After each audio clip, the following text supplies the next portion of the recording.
Halo masyarakat Indonesia semuanya. Kali ini kita harus bersemangat ya.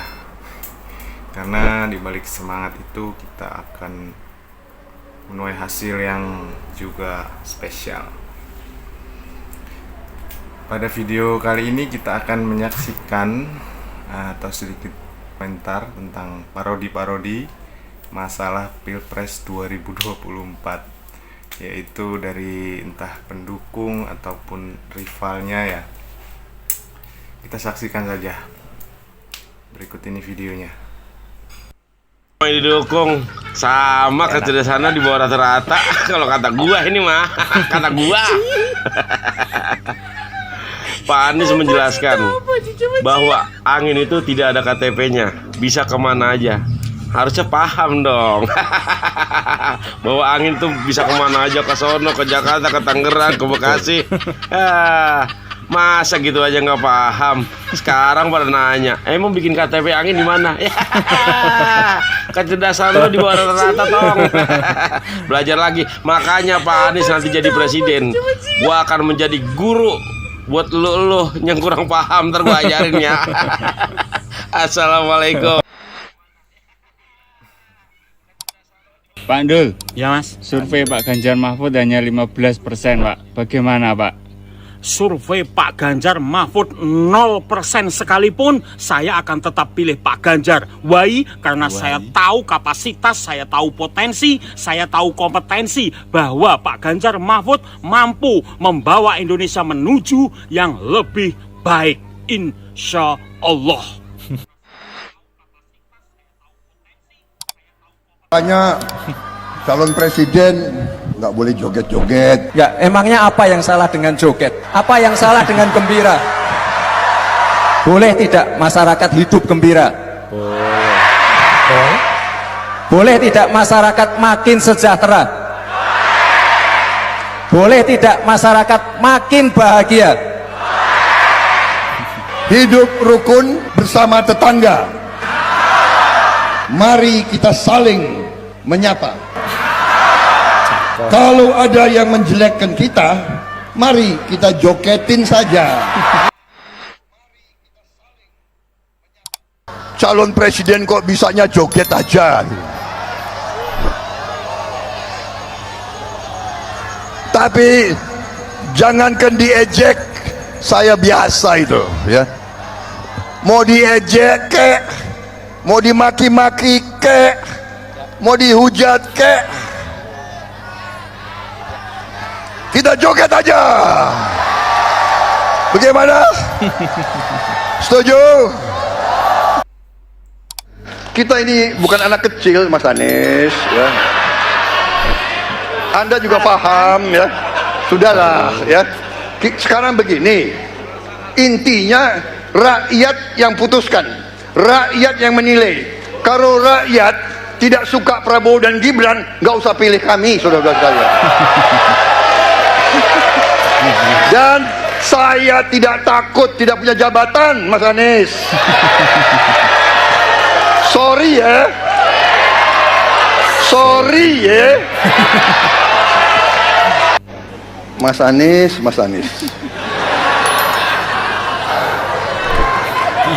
Saya berpendapat Mas Anies ini agak berlebihan. Mas Anies mengeluh tentang demokrasi ini dan itu dan ini. Mas Anies dipilih jadi gubernur DKI menghadapi pemerintah yang berkuasa. Saya yang mengusung Bapak.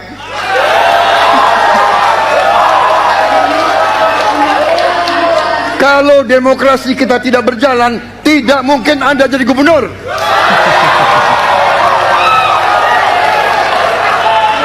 Kalau Jokowi diktator, Anda tidak mungkin jadi gubernur. Saya waktu itu oposisi, Mas Anies. Anda ke rumah saya, kita oposisi. Ponsengon berkata, saya tidak butuh jabatan, Pak Anies. Saya tidak butuh jabatan. Saya tidak punya apa-apa. Saya kan harus menang karena udah 2 kali kalah. Makanya saya gandeng belimbing sayur. Anaknya pohon jamblang. Begitulah kira-kira, ya enggak? 2 kali kalah, perusahaan udah mau tutup, ya enggak? Kebetulan ada pohon jamblang atuh, buahnya di ujung. Jamblang kalau tinggal atuh bagaimana? Di ujung. Kok nggak mau sengget? Daripada kismin. Sorry ya. Sorry ya.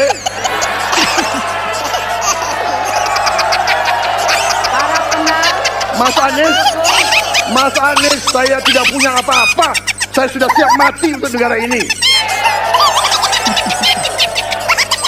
Baik.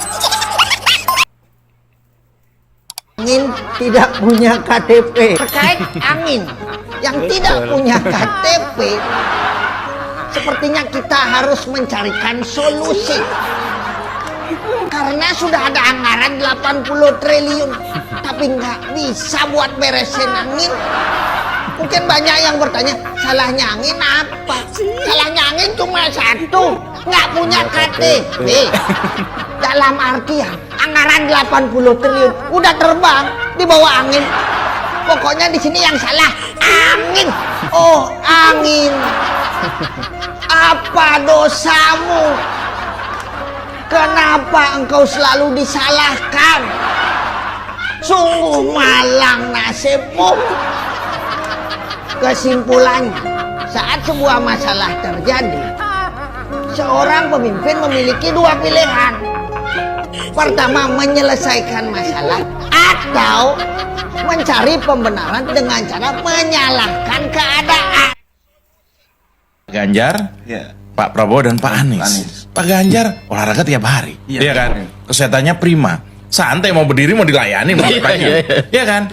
Anies ya karena nggak banyak kerjaan lagi, jadi ditunggu-tunggu nih debat oleh dia karena nggak ada kerjaan lagi. Istirahat lah dia total. Iya, dia istirahat total, mungkin 4 hari tidur, baru kemudian makanya dia on fire, iya kan? Kata-katanya kalau perlu di 2 kali lipatin tuh, supaya panjang dan ribet semua kata dijadiin 2. Begini Pak Prabowo, begini Pak Prabowo. Menurut saya, jadi kayak gini. Supaya biar panjang dan ribet. Pak Prabowo supaya kampret dikit. Menurut Prabowo ya, gue tuh ngapain sih kayak gitu? Itulah kemudian aku menganalisa, karena ini pasti debat ini akan menguras emosinya Prabowo.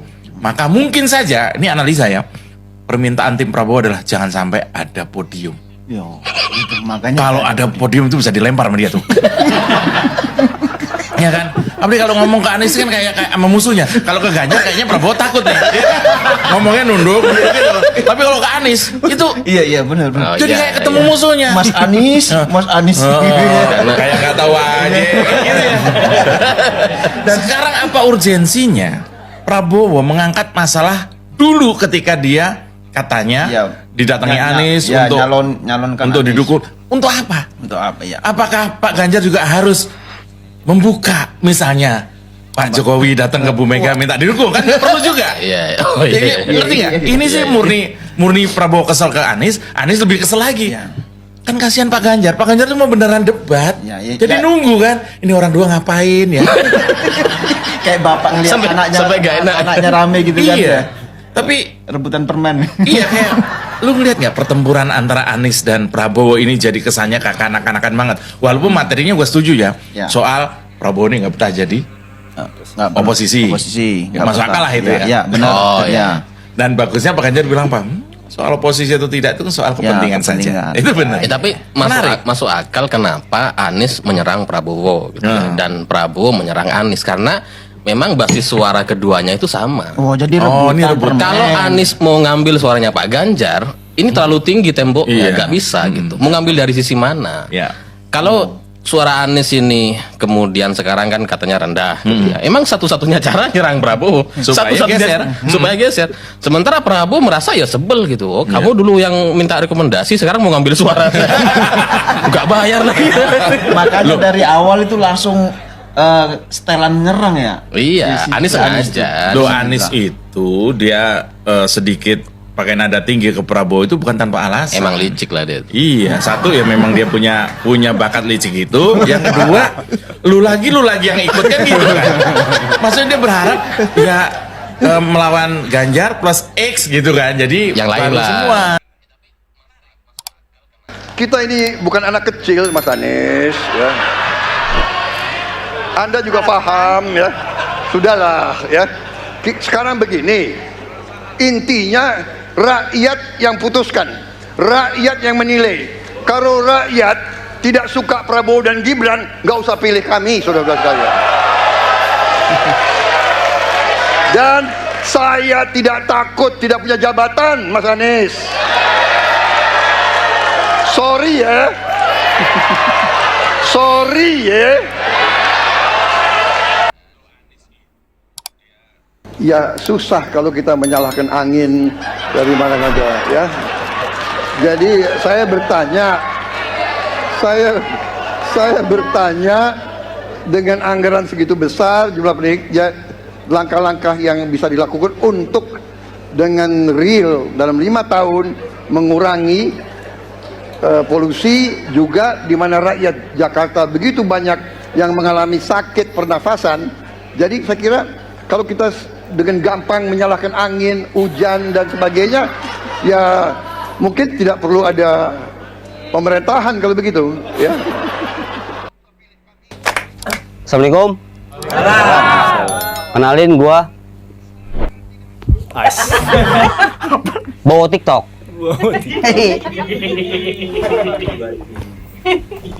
Katanya mau maju, tapi joget ke samping. Harusnya kan maju. Sebenarnya nggak ada yang salah sama jogetnya Pak Prabowo. Terlihat begitu gemoy, aktif, sesuai namanya. Prabowo Subianto. Kalau diem aja Prabowo Subianteng. Dari situ kita bisa lihat bahwa beliau tuh sebenarnya sehat secara fisik. Bahkan Om Deddy pernah bilang di salah satu podcast, katanya Pak Prabowo pernah berenang jam 3 pagi. Jam 3 pagi. Tapi gue penasaran gimana gaya orang berenang jam 3 pagi. Masa gini? Gaya bebas. Terus gue curiga ya, kemarin tuh Pak Prabowo bukan joget, tapi masih kedinginan aja.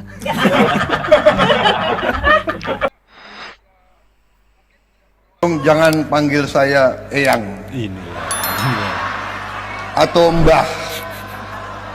Kalau saya senengnya jangan Mas Gibran aja yang dipanggil Mas.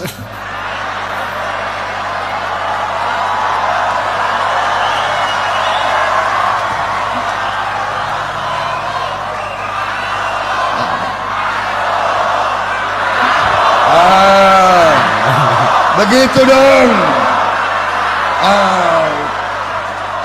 Mas Bowo gitu dong. Ada anak pejabat sampai di lampu merah, lampunya nyala yang merah, bukan berhenti, malah lampu merahnya dibongkar. Yang ketawa berarti cerdas, yang nggak ketawa belum baca berita. Betul apa betul? Lu katanya mau klarifikasi gara-gara kemarin terlalu menyudutkan kemarin satu tuh capres. terlalu menyudutkan, katanya kita beras sebelah. Oh, Jadi gue udah nyiapin quotes untuk 3 paslon. Oke, ada quotes untuk 3 paslon. Nih, quotes untuk paslon pertama. Paslon pertama. Yang terkenal dengan janji-janji manisnya. Oke. Nah, saya tahu Bapak public speakingnya bagus, tapi percuma Pak kalau pintar menata kata tapi nggak pintar menata kota.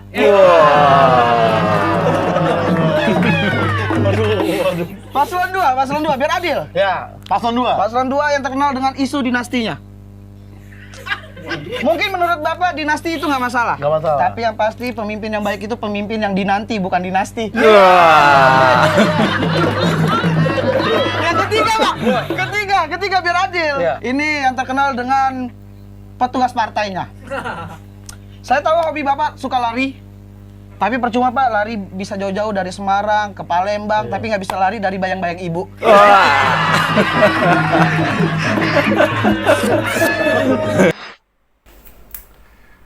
Oke, masyarakat Indonesia, jadi gitu aja videonya. Ntar yang positif, yang baik, like jika suka video ini, jangan lupa subscribe, dan sehat selalu. Nantikan video kita selanjutnya.